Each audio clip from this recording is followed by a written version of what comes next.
Good day, friends. Today we are going to discuss a module, namely Program Planning Budgeting System.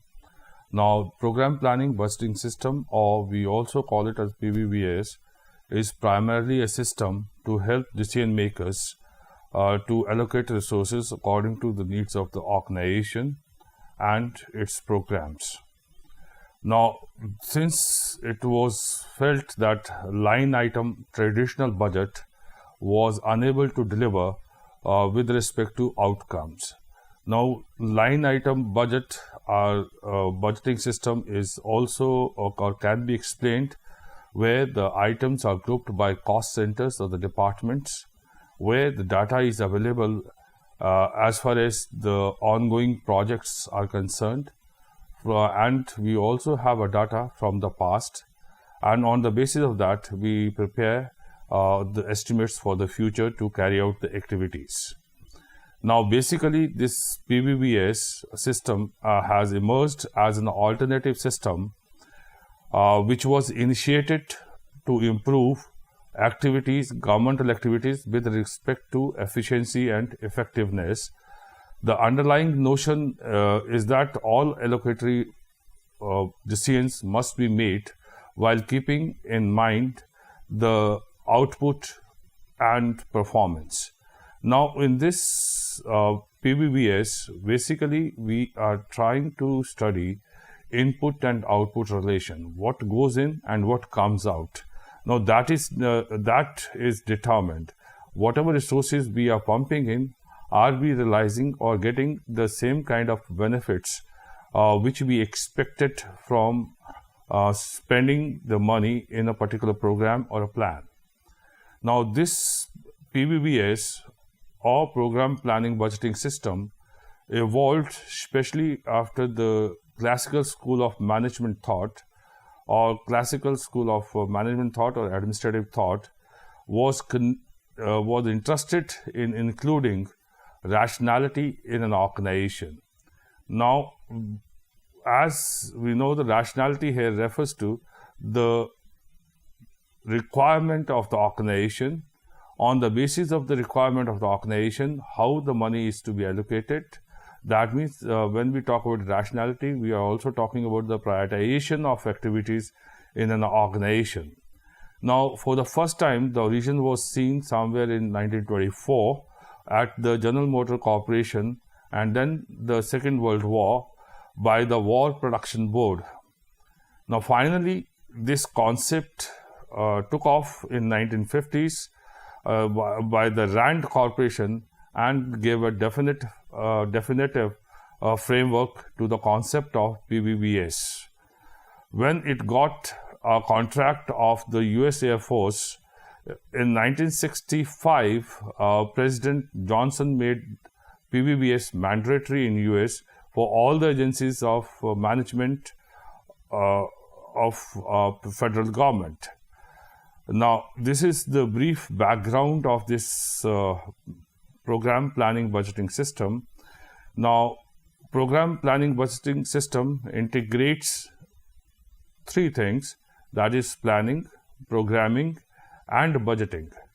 It involves laying down the objectives, goals, and reasons.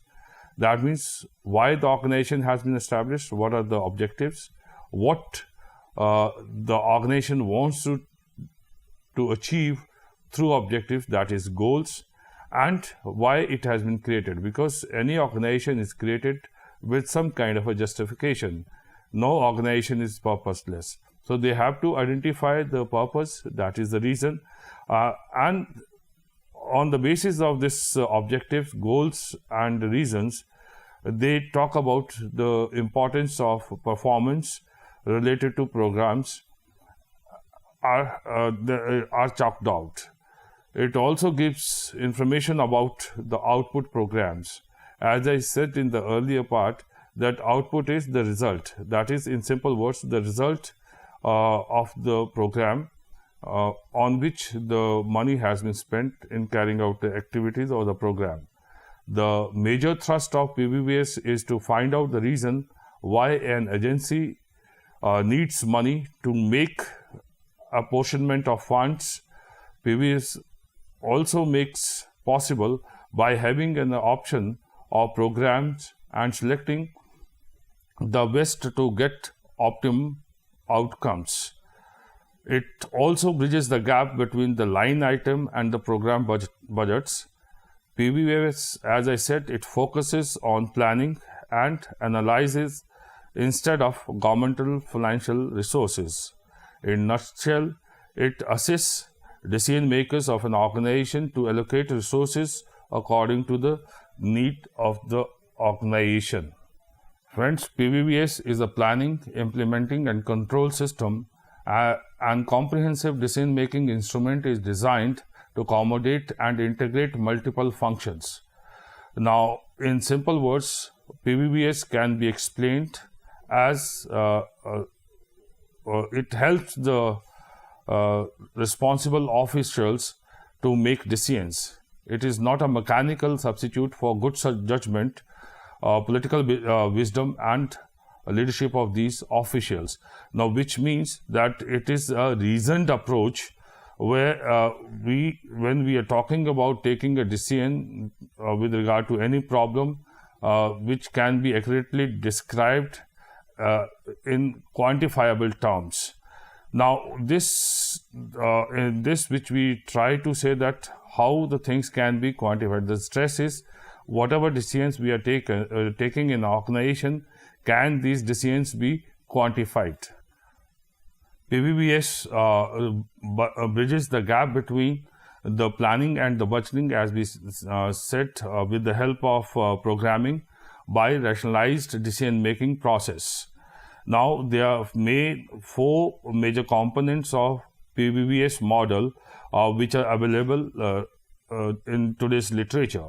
The one is goal definition.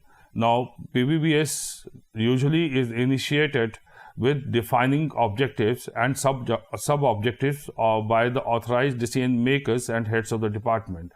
Now, when we talk about identification of objective, now a lot of exercise, a lot of brain goes behind it, because unless until the organization is clear about the objectives, it is not possible for the organization to work properly and towards the achievement of these goals. So, goal definition is very important as and when we talk about any organization in the world. Now, the best way to do this is to take a help of the intermediary levels of administration, along with the heads of the counter, the limitations of the top-down approach.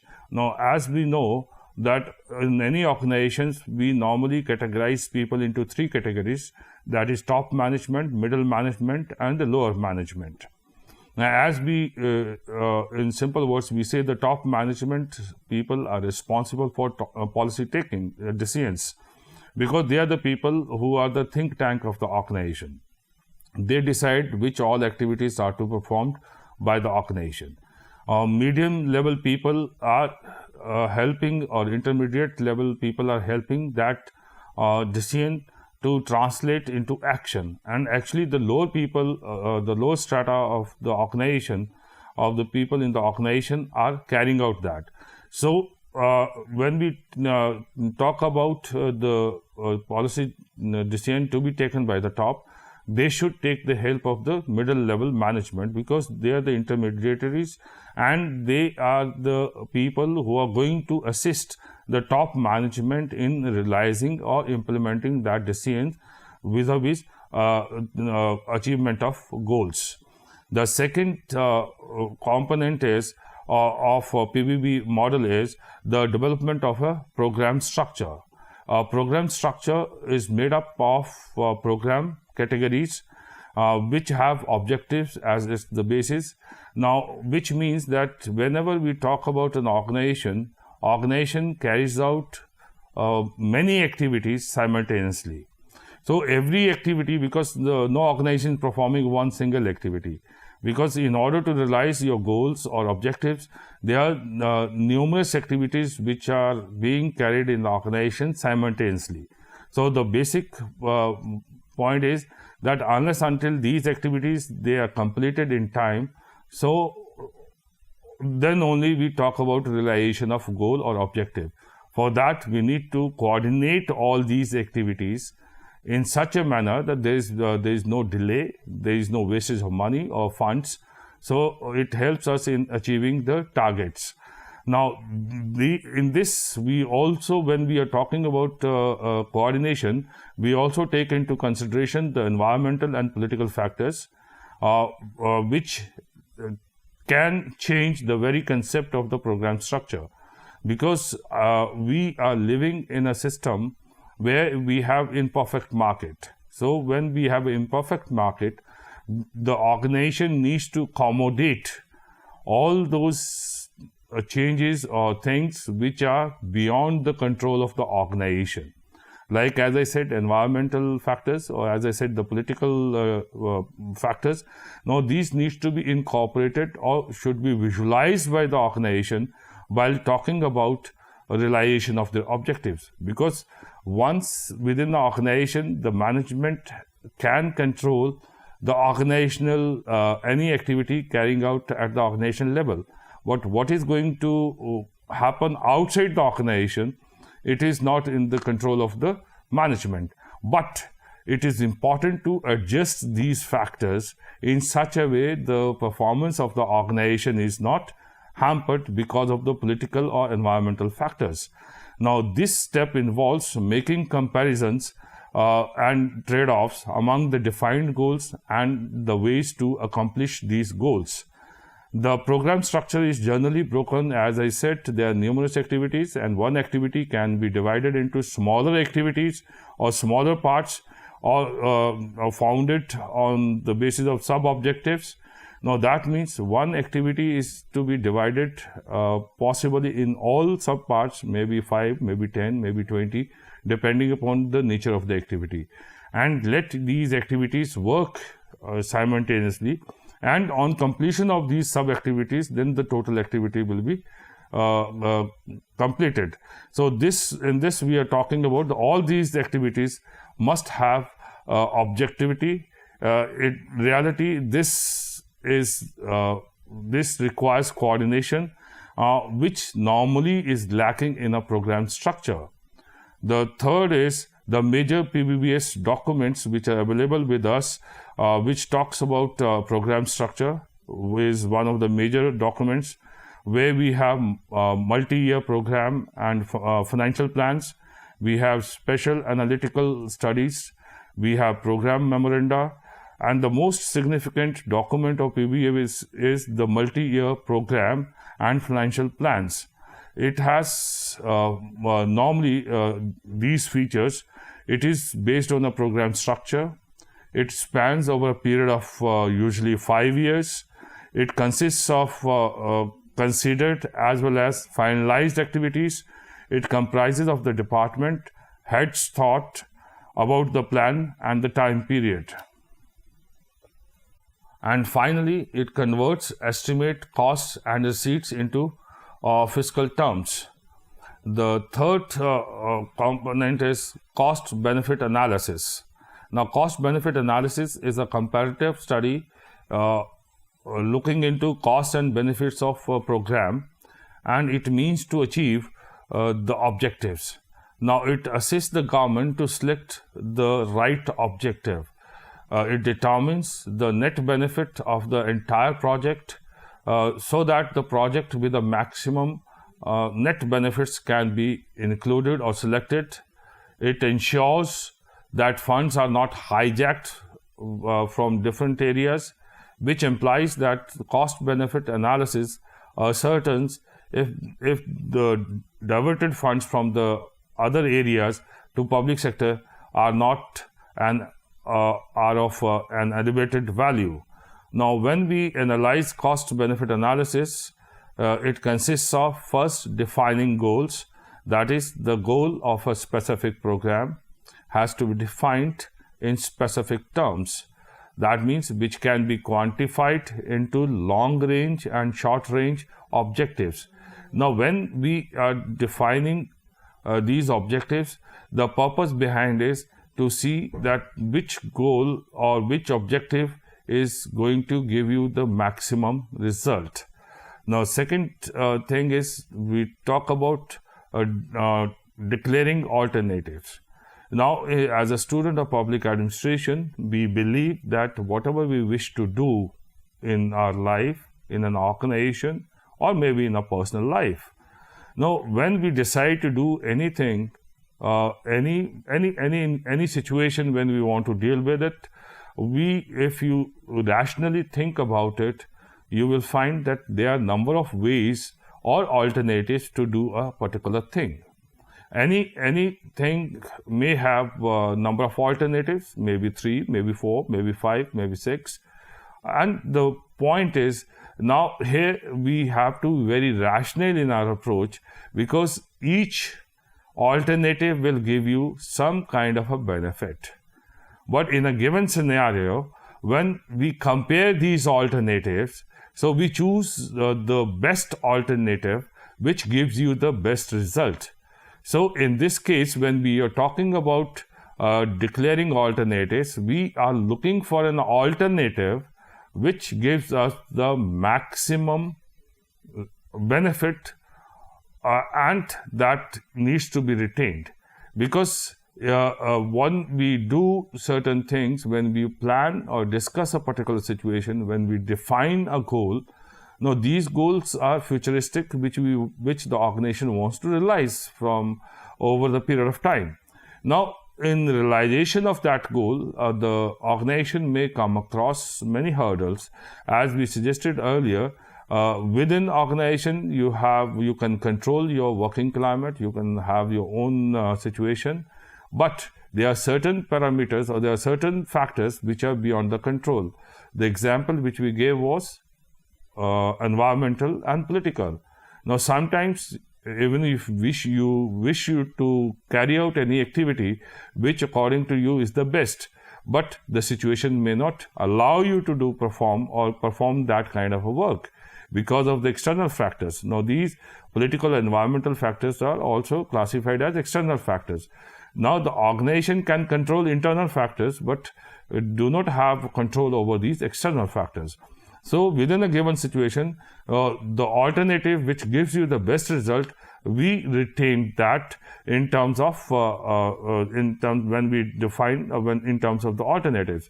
Then next we talk about is the analysis of benefits. Now, on the basis of alternatives, we are also talking in terms of benefits. What benefits we will derive from an alternative. Now, these predetermined or alternatives need to be prioritized on the basis of their benefits. So, every organization, a good or sound organization, will carry out this activity before actually going for an alternative or implementation of an alternative. That means you have to find out the benefits. Now, this is very true in case of the private organization. Now, normally a businessman will only go for that alternative or that business where he earns profit, because he's a businessman. He's not doing anything for a charitable purpose or cause. He's not doing any charity. His purpose is to earn money. So why would he will choose a priority or choose an alternative where he cannot maximize his benefits or profits? So similarly, in all the organizations, the purpose behind this was to choose an alternative which gives you the maximum benefit. So, and this is how we evaluate the objective or the goals of this. Then we talk about the cost of the program planning budgeting system. The PBBS as a budgetary system has the operating costs, which are tedious to calculate. Now, when we talk about an alternative which gives you the maximum benefit, now that benefit can be only realized when it is put into practice or implementation. And if we are to implement it, it is certain cost is attached to it. Nothing comes for free. Even if you are in the classroom, when you're getting a piece of paper, maybe a pen, it incurs some kind of expenditure. Now, maybe that expenditure is less or more. That is to decide what is your benefit. If you say this cost is higher, you may not come with a paper and pencil in this class. Well, maybe you will rely on your memory. But for how long you will rely on your memory? So you have to divide, you have to see whether the cost is more or the benefit is more. Now, certainly, I think everybody will agree in this class that when you are reading something, when you are acquiring knowledge, it is always beneficial, and the cost on procuring piece of paper or pen is not that important here. So, knowledge is more important. So, you will ignore these costs, but it is definitely coming with a cost. So, every project, the point is, every alternative when we implement it, any program when we implement it, it attracts cost. Maybe cost in terms of manpower, maybe it's the cost as physical resources, because if you want to carry out an activity, you need to have a working space or building, and if it is a technical unit, you need to depend upon the machines. What kind of machines you require, that will be determined on the basis of the activities of the organization and the environment around you. What the surroundings are very important. All these things attract costs. The point is these are these costs are more than the benefits or less than the benefits? Here we have to make a choice. So benefit has, if the benefit is more, cost is going to be there. So if the benefit is more, we look for that kind of an alternative. So when we talk about from the from accounting expenditure. Now, accounting expenditure means here whatever expenditure we incur in carrying out the activity needs to be recorded, needs to be maintained in a program with the where we talk about the capacity building, revision of the program, accounting costs, etc. All possible costs are to be taken into. Even a penny spent on that activity needs to be accounted for. Secondly, we talk about the cost of measuring activities. When we talk about the costs of measuring activities, we also include executive and administration, and according to the control in ratio, the cost of presenting alternative activities for the selected programs are also added. So that means when we are doing any evaluative studies, these evaluative studies also attract costs. So those costs needs to be taken care of. Then we talk about the multi-layer costing. Now, a lot of time and effort goes into the working out of the multi-layer costing for a program whose status is not sure. Delayed programs, as we know, runs into over cost or higher cost. So everything has to be planned in such a way that you achieve your targets within well-defined means. That is your time, money, and everything, and resources.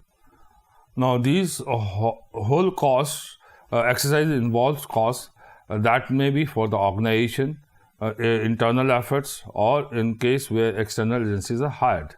Now, these are the few components of PBBS model. Now, we come down to the merits of or the advantages of PBBS.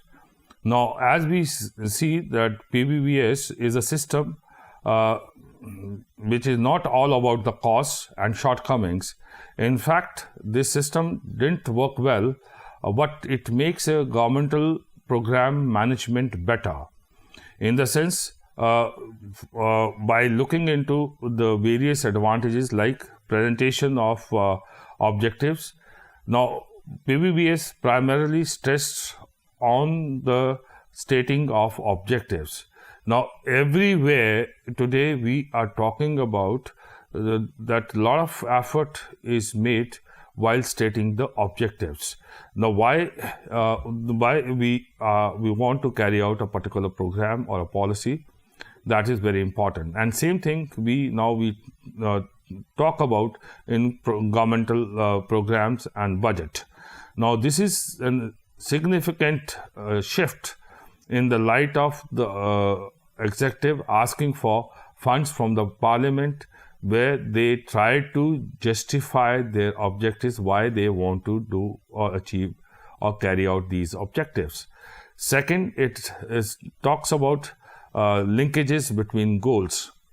Now, the goals set for the performance budget requires a connection between the resource allocation and the performance evaluation. It is of utmost importance that money that are appropriated by the Parliament brings out the desired result, because ultimately what we are looking for when we are preparing a policy, like India being a welfare state, where we are initiating these policies for the welfare of the people. And when we implement that policy, it is important to note, are we in a position to deliver those benefits which we expected out of the implementation of the policy or not? If it is not, that means the whole exercise is useless, and plus there is the wastage of funds which were allocated to implement that policy. So that is merely a wastage of taxpayers' money. So what we expect is, whenever the government initiates a program or policy, when allocates funds, so the desired result should be obtained. Now, so a performance budget, the goals are fixed in the programming stage itself. For example, nowadays we've been talking about quantification of these programs outcome. Like recently, you must be hearing from a lot of political masters or the people in the government that how many kilometers of the roads have been constructed in a day and what is their target. For example, as the same thing holds for example, construction of a railway line. Now, when you lay down a target, and then at the end of the day, you see how much you have covered that will speak for the performance of the organization.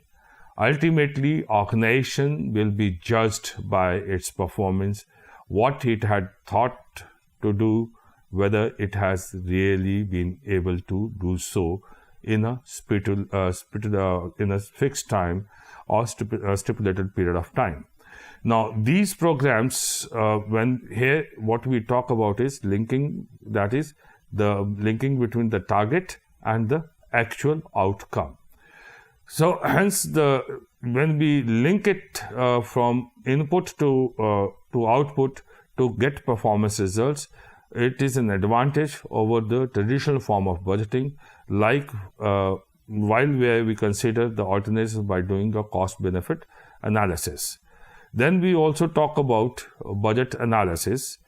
In PBBS, the role of the budget analysis has increased over a period of time. It has a short life owing to its shortcomings. It leads to better informed budget decisions and not just a policy decision of the politicians without connecting to the grassroots reality. The focus remains on the work to be done instead of the objectives alone. Then effective allocation. This system ascertains that there is an effective system of allocation of funds by coordinating all the departments. So it aims to give a specific project or activity related information and getting all resources together to complete the job at hand. Then enhances rational decision-making process. Now, PBBS deals with gathering of information with respect to the activities and projects. It compares alternatives, conducts a cost-benefit analysis, and then reach a decision. So this is a whole comprehensive exercise, starting from the available resources, information, and then putting it together, the activities, and then comparing it with same activities being carried out by other nations or other agencies, and then comparing it with cost-benefit analysis.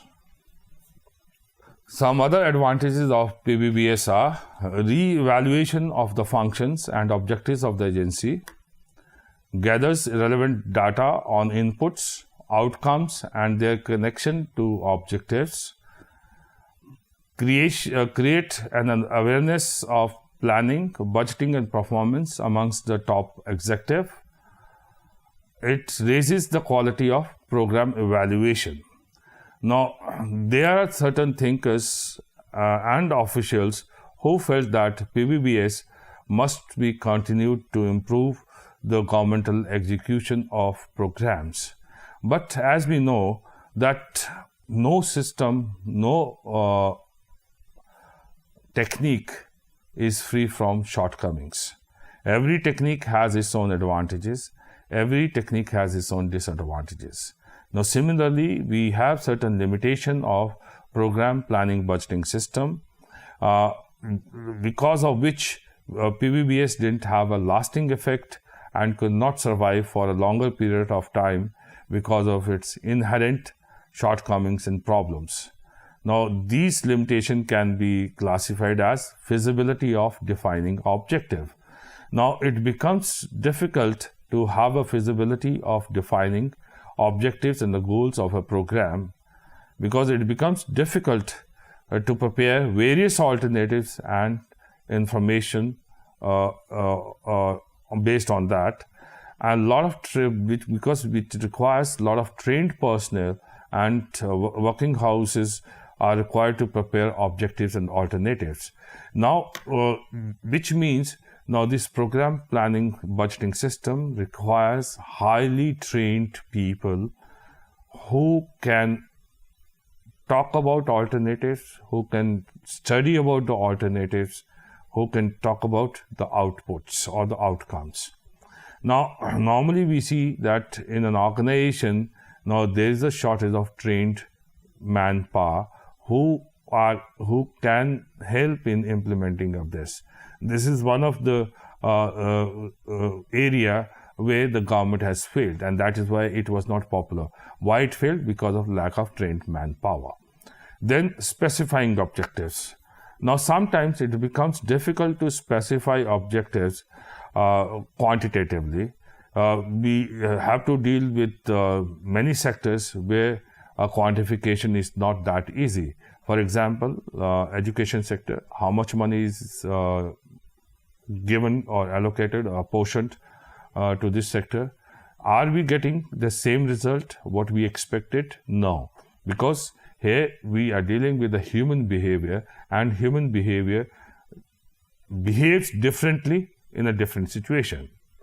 Similarly, we talk about health sector, where what is good for one may not be good for other. So there are certain areas in the economy where quantification or specification of objectives becomes very difficult. So a quantitative objective in this case cannot be measured or defined. That is another reason. The biggest limitation of this PBBS is that it is centralized. It has a centralized decision-making process. As we know that everybody is not fully skilled or trained worker in the organization, so decision-making process is limited to the top level management people in an organization. Now, it centralizes decision-making process in government, which one wants to avoid in the present scenario of decentralization, where we talk about decentralized good governance. It also leads to deficient innovations in the absence of decentralization. Political executive is not utilized in system as it is based on scientific calculation, which do not help in personalizing governmental schemes and projects. Now, which is contrary to any parliamentary system where the politicians or the elected members wants those policies to be implemented which are well taken by the public. That means popular policies. So at that point of time, now we don't talk about those policies which are actually required, but they talk about those policies which is more popular amongst the people, so they make them a more popular political leader. Next is non-economic benefit. In a society, there is economics, as well as non-economic benefits, it becomes difficult for a person to quantify system life, and PBBS fails to understand these non-economic benefits. Now, the last limitation is with regard to implementation of PBBS. Now, PBBS could not deliver or be implemented in United States government. The reason was that the analysis of specifying and selecting objectives became quite unreasonably important, and the implementation process was ignored. So, it can be concluded that PBBS is also sometimes called output budgeting, which emphasizes on performance and outcome of a project or a program. Its components have been misreported in some budgetary systems. So, in the end, PBBS is nothing but it is integrated planning, programming, and budgeting. It involves laying down of the objectives, goals, and reasons, clarifying for them. It is important performance-related programs are cut out. It gives information about output programs. It finds out the reasons why an agency needs money to make apportionment of funds. PBBS makes this possible by having an option of programs and selecting the best to get best outcome results. Thank you very much.